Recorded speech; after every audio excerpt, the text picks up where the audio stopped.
Hello everyone. Now in this lecture I'll cover 7 more boiler mounting. Let's start the topic. In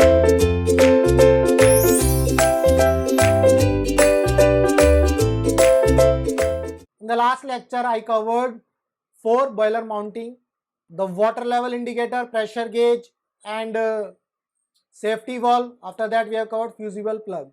Now in this lecture I'll cover 7 more boiler mounting. Let's start the topic. First, steam stop valve or junction valve. The function of steam stop valve or junction valve is to stop or regulate the flow of steam from the boiler to the steam pipe, or from one steam pipe to another steam pipe, or from steam pipe to the turbine. This valve is usually mounted over the boiler drum, in the steam pipe leading to the steam turbine, and between the steam pipe to stop or regulate the flow of steam. Steam stop valve is used to stop or regulate the flow of steam. When this valve is mounted over the boiler drum, it is called junction valve. If this valve is mounted in the steam pipe leading to the steam turbine or engine, or between the steam pipe, then it is called the steam stop valve. The steam stop valve and junction valve are basically the same. Okay. Steam stop valve or junction valve is like this. In this case, this is the manual operated steam stop valve. It is manually operated steam stop valve. In the construction, you see, this is the hand wheel. With the hand, we will rotate, or with this operation, this wheel may go up and may go down. This is the gland which is used to prevent the leakage of steam from the valve. This is the valve body and this is the valve seat. This is the valve seat and this is the flange. This one is also flange. The steam stop valve has two flanges. This flange is connected with the boiler drum and this flange is connected with the steam pipe or outlet of the steam from the valve. This is the construction which I explained. Now let's see the operation. Under the normal working condition of the boiler, the valve is open and steam flow from the boiler to the steam pipe. You see in this position, this valve seat and there is a gap between the valve seat and this valve body, this valve seat and this valve. There is a gap between the valve seat and valve. The steam is flowing from this gap and it is going into the steam pipe. This is under the normal condition. Now we have to regulate the steam flow, or we have to stop the steam flow. Then what I will do? I will operate this valve with the help of hand wheel and I will close with the hand wheel. I'll close this valve. Then this valve will go down and this valve will set at the valve seat like this. Now there is no gap, so no steam will flow from the boiler drum to the steam pipe. This is under the condition when boiler is shut down or when there is no steam is required in the turbine or in a steam pipe. So this is all about the steam valve. Now let's see the next boiler mounting, that is the feed check valve. The feed check valve is used to control the supply of feed water to the boiler from the feed pump. I have already told that the feed water is coming from the boiler feed pump, then boiler feed pump to economizer. From the boiler feed pump to economizer, that boiler feed pump, there is a feed check valve. From the boiler feed pump to economizer, in between that line there is a feed check valve. This valve will supply the feed water from the boiler feed pump to the economizer or in a boiler, and to prevent any water escape back from the boiler in the event of failure of feed pump. Now if feed pump fail or there is a breakdown in the feed pump, what will happen? The water from the economizer will go backward to the pump. So this feed check valve will prevent the backward flow of water from the economizer to the boiler feed pump. Okay, these two are the function of feed check valve. I've already told that location is fitted over the boiler shell slightly below the normal water level of the boiler, or it is in between the boiler and boiler feed pump. You have to remember this thing. Construction. It consists of valve body. This is the valve body. And it is having two flanges at right angle. This is one flange and this one is the other flange. This flange is connected with the feed water from the boiler feed pump, and this flange is connected to the boiler. The body of feed check valve contains two valves. This is feed valve and this is check valve. Remember here, this is feed valve and this is the check valve. That means the combination of these two is called the feed check valve. This valve is used to control the flow of water, and this feed check valve is used to regulate or control the flow of water, and this check valve is used to prevent the backflow of water from the boiler to the boiler feed pump.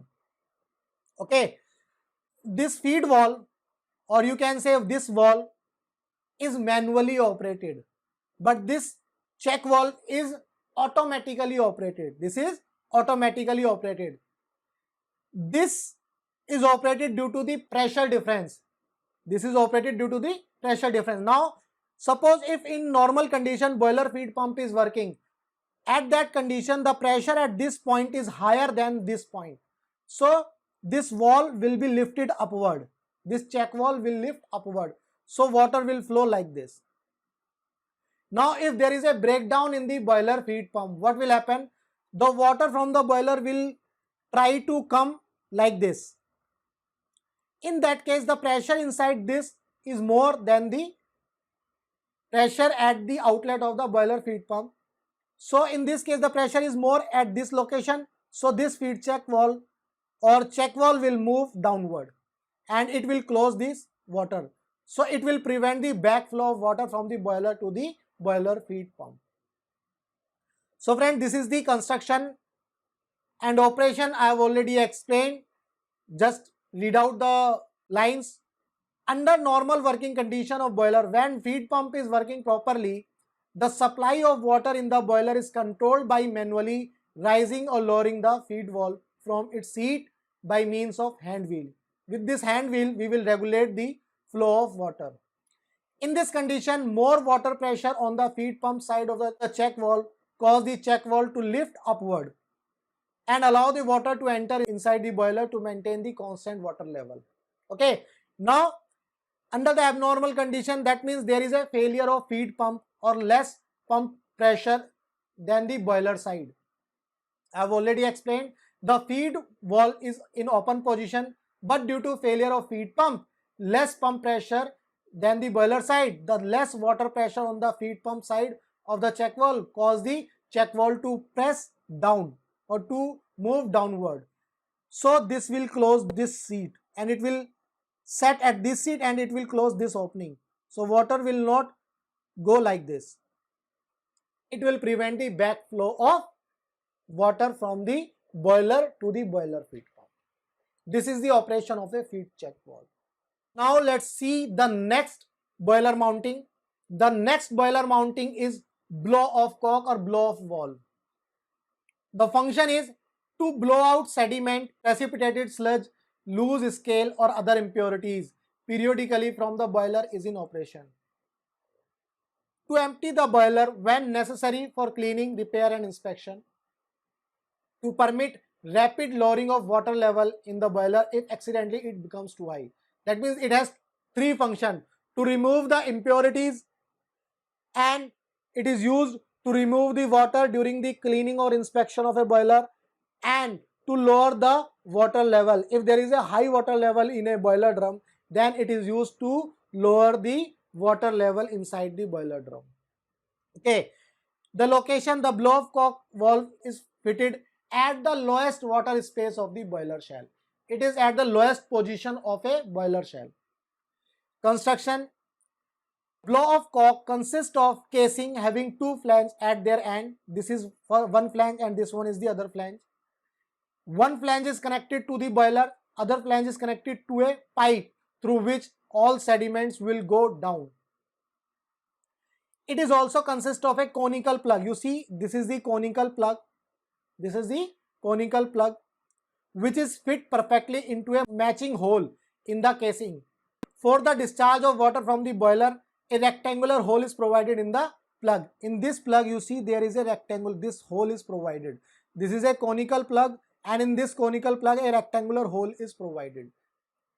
Okay. Now let's see the working. During the working of boiler, when blow out of sediment is not desired, in that case, the position of plug is such that the solid part of plug comes in line with the hole in the casing. The solid plug, suppose this is a pipe. Through this pipe, this will be the hole. It is like that. Now it is closed. This pipe is closed. If we have to blow out the sediment, then this valve will come like this. So there will be an opening. You see, there will be an opening. And if it is closed, then it will be like this. So by this way, this valve will operate. So friends, we have seen the working of blow-off cock valve. This is the boiler mounting. Now let's see the next boiler mounting. That is manhole or handhole. The manhole and handhole are required for cleaning, inspection and repairing of the boiler. You see there is a hole and these are the tubes inside the boiler. With the manhole, a man can enter inside the boiler for inspection, for cleaning also, and for maintenance of a boiler tube. The manhole is provided on the boiler shell at a convenient place. Construction generally they are elliptical in shape. In this case, you don't see that it is a rectangular shape, it is an elliptical shape, but I have taken the picture from the inside. That's why it is looking like rectangular one. The size of the manhole is usually 400 mm to 300 mm. This is a elliptical shape manhole. Now let's see the next boiler mounting. Steam scrubber or anti-priming pipe. The steam in contact with the water surface always contain water particle. I have already told, in a boiler drum, when steam will go from the boiler to the superheater, during that case, the steam will take water also. But we have to take out the dry steam from the boiler drum. So what we will do? We will use the steam scrubber or anti-priming pipe. Basically, that steam scrubber or anti-priming pipe will hold the water, will catch the water, and it will permit only dry steam to the superheater from the boiler drum. Now let's see. It is fitted inside the boiler drum or shell just before steam outlet of the boiler drum. You see, there is a steam priming pipe, anti-priming pipe, basically anti-priming pipe. This is open, so steam will go like this.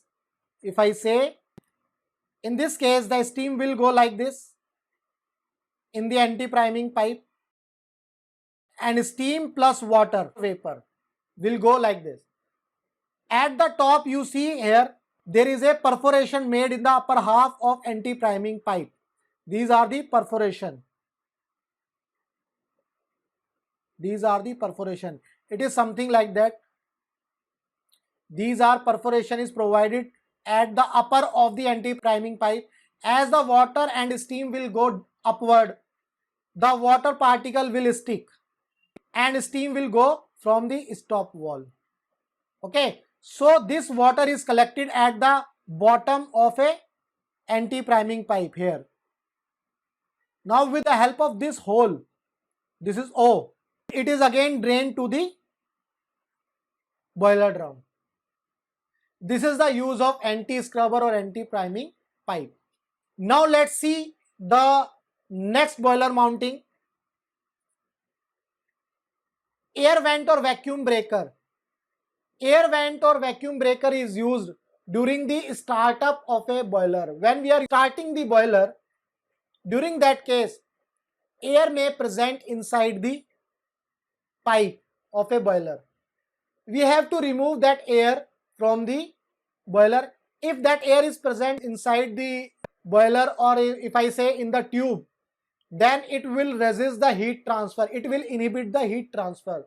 That's why air vent or vacuum breaker are used. It is nothing but it is something like a valve. It is something like a valve. You see here, suppose we are starting the boiler, and in these boiler we will provide some valve. That valve is called the air vent. When this water is coming from the economizer,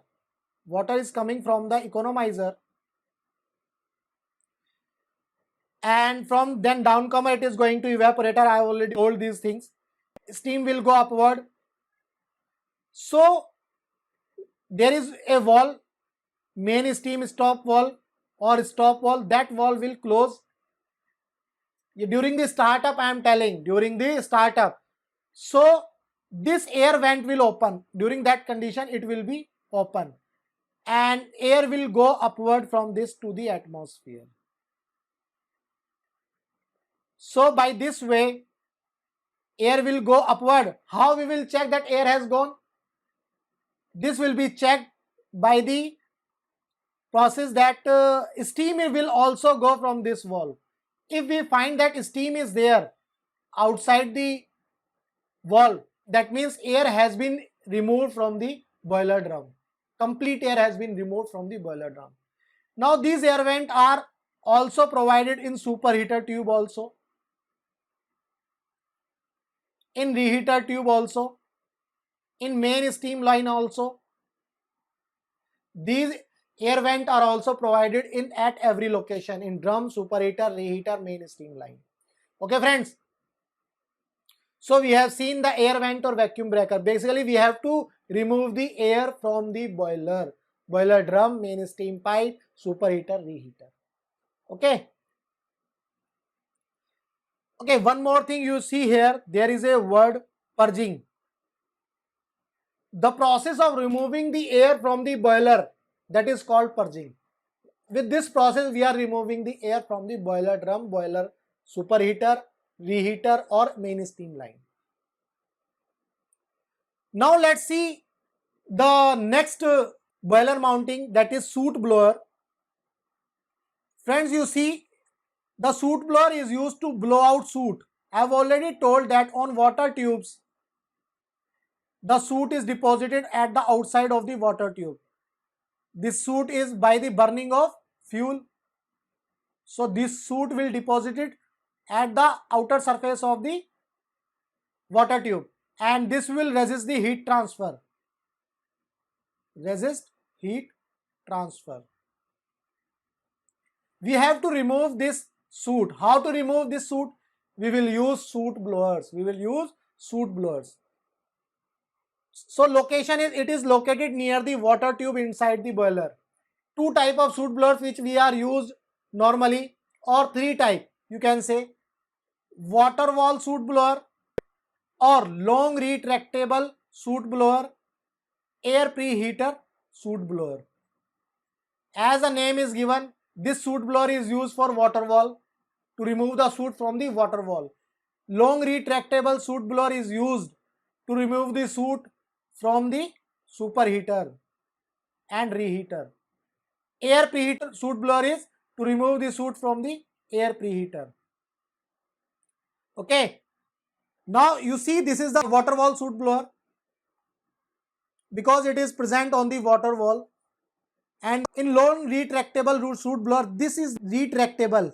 This is called retractable. What we called it as, this is retractable. In long retractable soot blower, this pipe is very, very long. That's why it is called long retractable soot blower. You see here working, in soot blower we will use the air or steam. We can use air or we can use steam to remove the soot. The air or steam will go from this position, and this will go at a certain high pressure, and like this you see here, this is removing the soot on these pipes. Basically what we call that chhidkav. like this you are removing something from the water jet. Okay, it is something like that only. So friends, this is the soot blower. Now you see here the water wall soot blowers are placed in water wall section. Long retractable soot blower are placed on superheater side. Why long retractable soot blower are not used in water wall side? Because there is a fire. If long retractable soot blower is used in this area, then the pipe, the soot blower pipe may melt, because at this position temperature is very high, maybe it is 300 or 1400 degrees Celsius.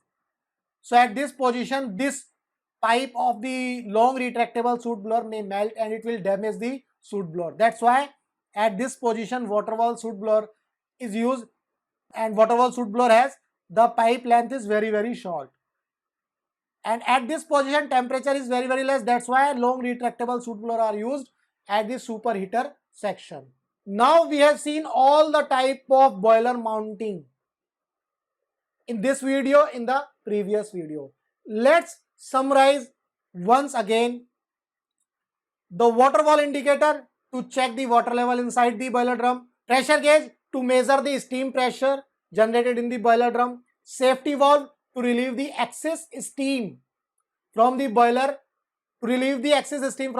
drum generated at high pressure, fusible plug to extinguish fire in the furnace during the low level of water inside the boiler shell, steam stop valve to control the flow of steam from the boiler to the turbine or to the steam pipe, feed check valve to control the supply of feed water to the boiler from the boiler feed pump, blow off cock to remove the impurities or to remove the sediments from the boiler at a regular interval or to control the level of a water inside the boiler drum, manhole and handhole for the inspection and maintenance, steam scrubber or anti-priming pipe to remove or to catch the water from the steam so that dry steam can be sent from the boiler drum to the superheater, air vent or vacuum breaker to remove the air from the boiler, soot blower to remove the soot from the boiler wall or water wall. That soot is deposited on the heating surface, that is water wall or superheater tubes.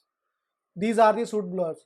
So friends, these all 11 boiler mountings I have explained. In the next lecture, I will start boiler auxiliaries or boiler accessories. Thanks for watching this video and have a good day. Bye bye.